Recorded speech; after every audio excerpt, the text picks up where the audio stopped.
Welcome to another OCD Recovery Instagram Live, and I thought I would come on here and do one. I do tend to do them wherever I am, even when I'm on holiday, and well, it's not like my holidays are actual holidays. Most of the time I'm working on them, so it's more of the same sort of thing. But I wanted to come on here today and do an Instagram live talking all about mild OCD, because it's one of the most common confusions with OCD. So basically what happens is, when you're really chronically stuck with OCD, like myself in the past, you realize along that journey that you are having a very different experience to what is spoken about in the sort of general situation in relation to sort of just OCD in general. You see so many cases, and I saw on so many books and so on, of people talking about recovery from mild OCD. And it's obviously, it's referred to as OCD, but their OCD is very different to how we experience it. So with their situation, what happens is they're in a position whereby they learn to sort of leave it there with thoughts, learn to not do too much with it, learn to be at peace with it being there, and then it reduces bit by bit, more and more and more, and it reduces. And what happens is that they are then very confident that all OCD is that way. It is definitely not that way. I left thoughts there for years. I did meditation, mindfulness, yoga, everything for years, read every book on the subject for years, went to dozens of therapists for years, went to specialists all around the world for years, spent tens of thousands of dollars on treatment for years, and I even along that journey thought for so much of it, I'm doing it wrong, I'm just engaging with the thoughts. It wasn't possible. It's not possible. Had you been able to sort of crack open my brain and see exactly what was going on in there, you would see that I was very much caught up in the moment, completely latched, caught up in not in the moment, to that thought, completely fused to it. My brain would not release without bringing down that fear. It would not release at all. It was completely latched to that 24/7. When I mean 24/7, I'm talking chronic guilt, chronic anxiety, persisting all the time and not letting go. That's what it was like. That's what it did.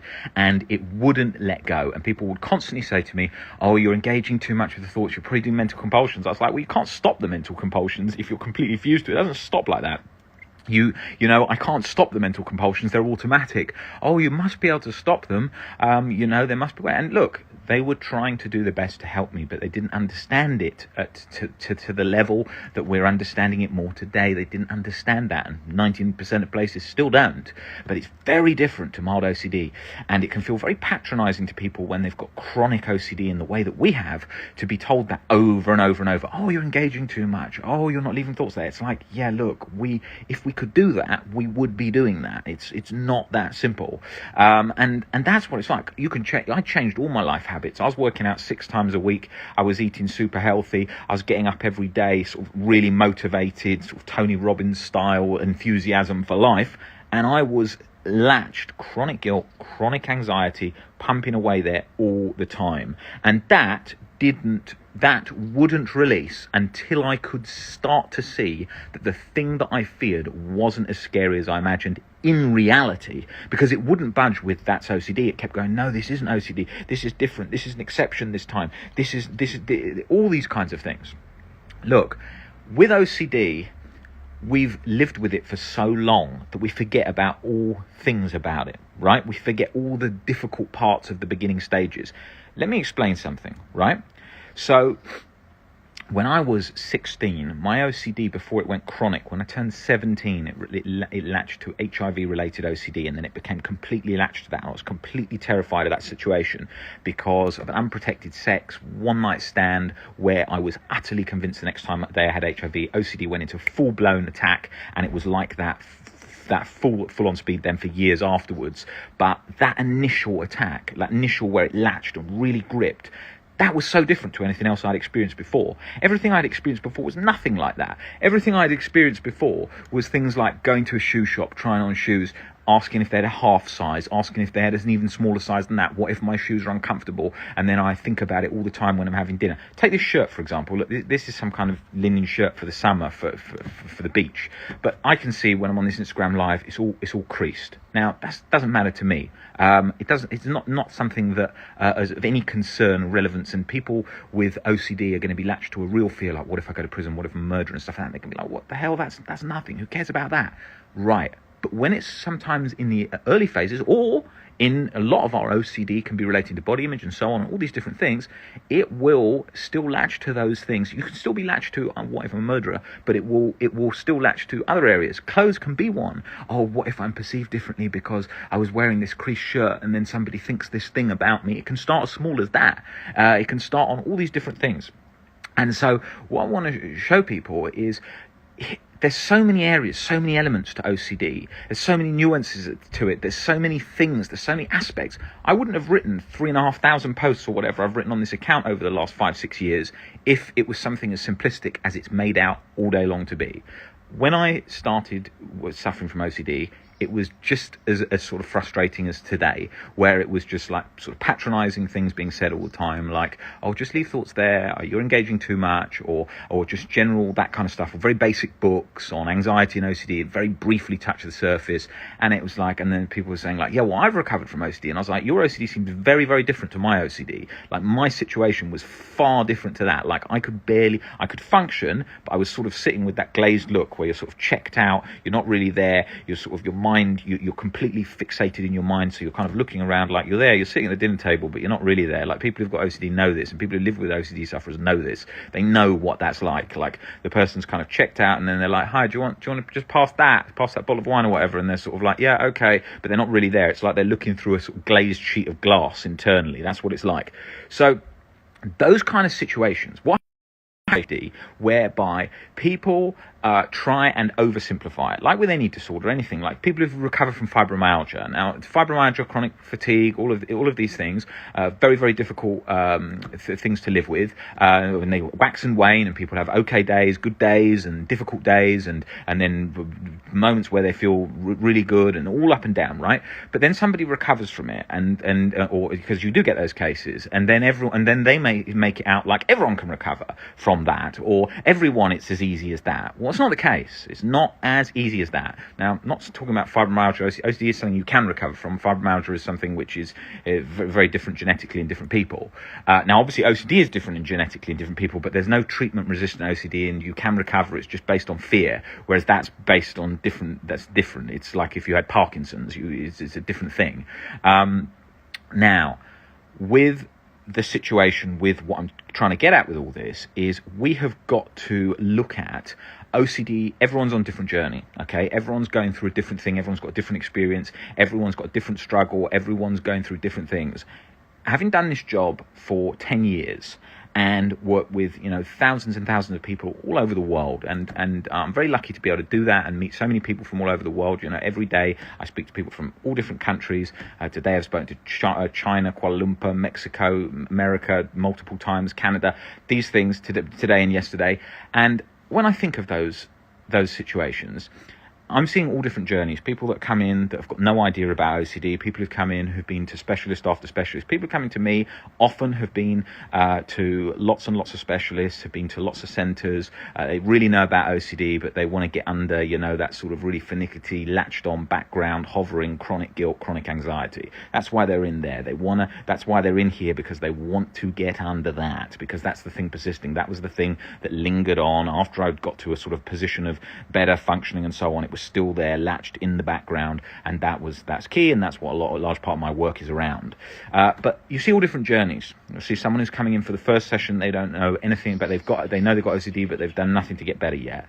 You get people that come in that have been to, like I said, to so many different centres, and they're really feeling hopeless, or they're feeling confident and they just need to make some final touches. Variations of all. Okay, now what we need to do is we need to look at each human being as a different OCD experience. They run along similar lines. They're very similar. They're operating all based on fear in those fear cycles, but we can't assume that somebody's OCD journey is easier, is the same, is all these things as each other. No, they are unique. Okay, that doesn't mean, and then we'll say, oh my God, I'm unique, where I'm never going to get better, and so on. No, that's not the case. You're not unique in that case. You can recover, but some people, it will be more difficult than others. Take Adam Warlow, for example. You'll see him on my page if you scroll down. He was a guy who came in, he spent 4 years living on the couch at home. He'd been a professional footballer for years before. OCD had stopped him playing football. He was so terrified of transgender OCD. I worked with him doing a lot of exposures, a lot of shame attacks. He's now had a baby. He's now in a long-term relationship. He's now working full-time in a gym. He's now a personal trainer. He barely sees me at all. He's got his life completely back from a time where he was like, didn't see any chance of getting better at all. Like when he first came to me on Twitter, I said, give me an option between 1 and 10, 1 in 100 of the chance of you getting better. And he was like, I see it about like 8 out of 100. And I was like, what about the chance of you ever working again? He's like, I just can't see that at all. So these kind of situations are not rare. This is obviously different to mild OCD. We'll see those mild OCD cases all the time. You see them online. People say, oh, I had OCD, I got better, with this way of thinking. It took work, took practice, but I got better quite quickly. And it's like, yeah, okay, that's fine. That worked for you. That's fine. But we need to be careful not to presume that will work as easily for everybody, because then it's disheartening, because then the person thinks, oh my God, I'm doing it wrong. I'm lost. I'm stuck. That's what used to happen to me all the time, because I used to go to, say, a specialist in New York. I'd be there and I would have a session, and I would think, I felt like people were looking at me as like a sort of something that was really wrong, the worst case they'd seen. And because they didn't have OCD, I felt very separate from them and very detached. And there's all the books on all the bookshelf, and I used to think, God, this is very separate, and I feel really separate and like a really difficult case to work with. And a lot of these cases, calls were on video calls back then with OCD and so on. And I just always felt like, I thought, like, how am I ever going to get better from this? Like, this is a very, very difficult situation. Like, I'm completely stuck in this. People don't, if they can't, I can't see how I can get out of this. It should be easier than this. And then I was going specialist in London like that, looking up just typing in Google all day long, the sort of, not all day long, but very regularly, best OCD therapist in the world, best OCD specialist in the world, going to them, speaking to them, and doing that. And obviously I made a lot of progress, but then on the things that were hard, the real event false memory OCD, the sexual themed OCDs, the solipsism existential OCD, all of those things were latched in that sort of tight web in the background, holding on tight, right? So then when I obviously got under that through the works of unconditional self-life, other acceptance, changing my relationship with OCD, and having a real thorough knowledge of OCD through studying it for many, many years, as well as all those things that I was doing, it then obviously released bit by bit by bit. And then I got to big sort of light bulb moments where I was like, geez, right, oh my God, I can see that differently. And then I'm not even scared, even if that was real. And I could see that even if it was real, I really wouldn't like it, but it wouldn't be me written off as a human, and all the other aspects of Ellis's work in relation to unconditional self-life, other acceptance.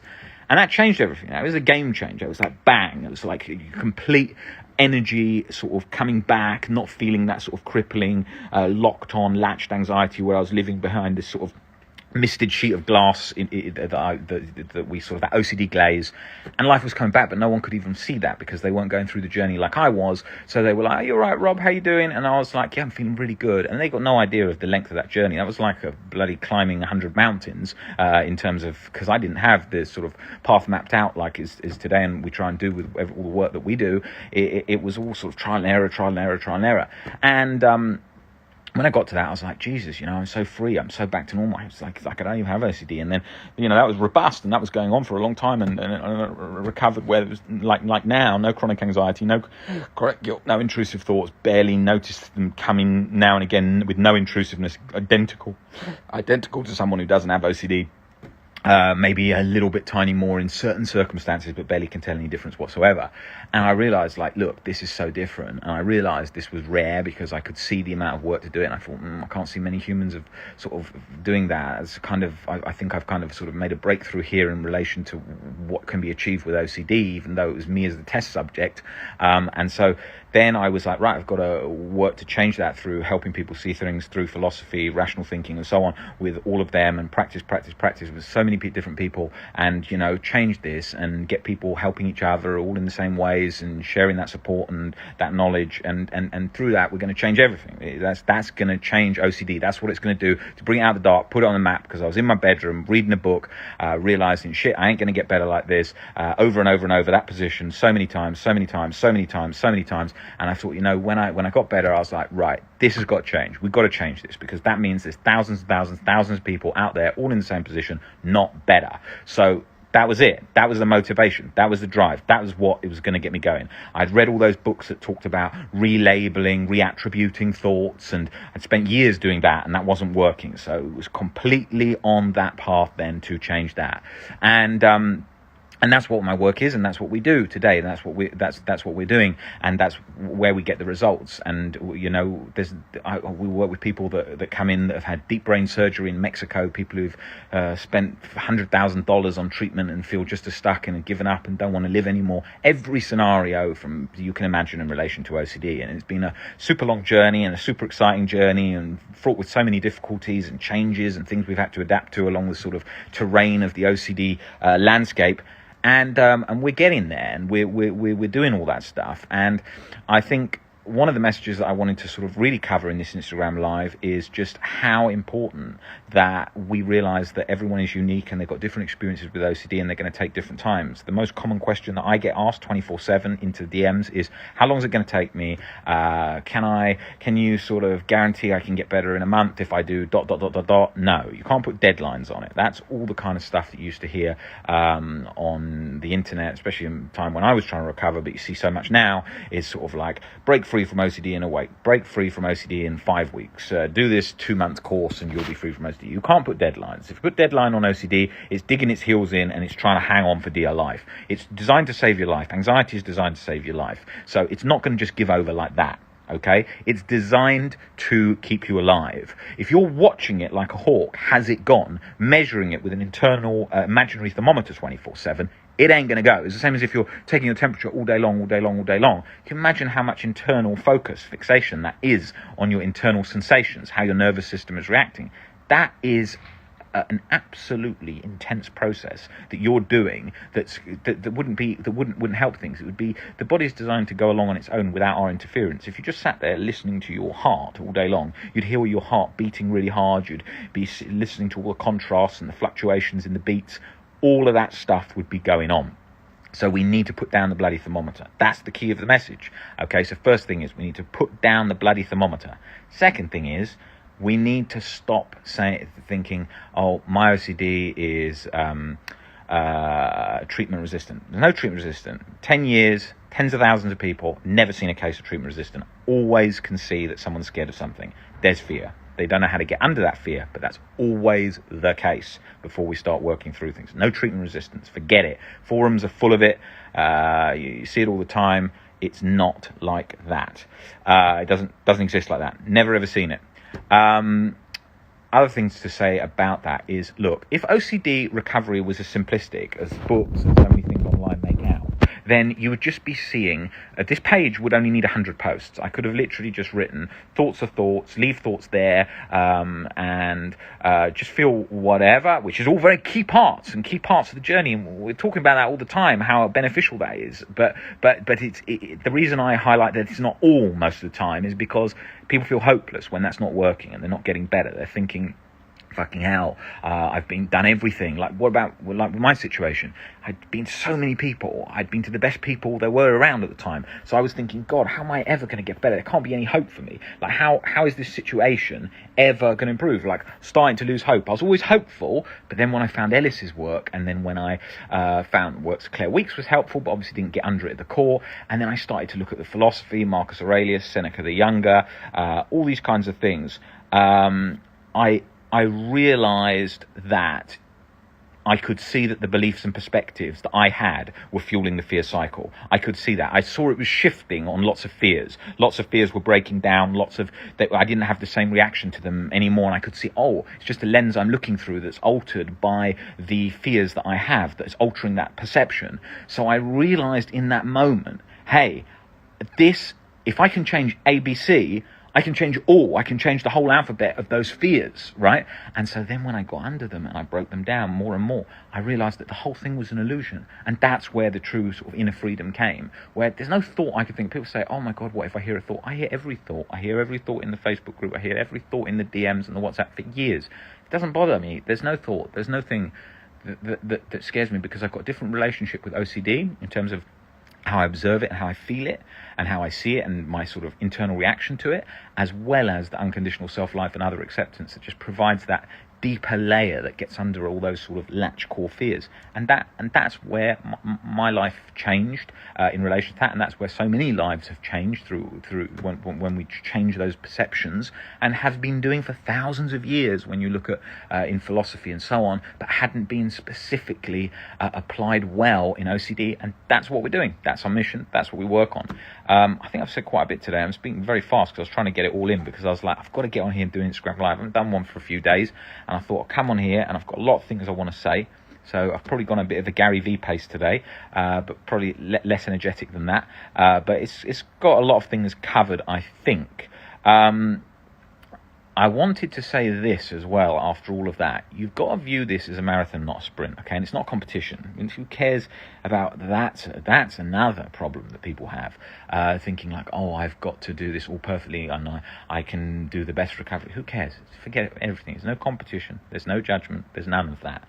You have just got a situation where you're trying to feel better, feel more relaxed, feel internal peace, feel not chronic guilt. That's what you're trying to do. It's for yourself. It's what you're trying to experience to improve your internal experience, okay?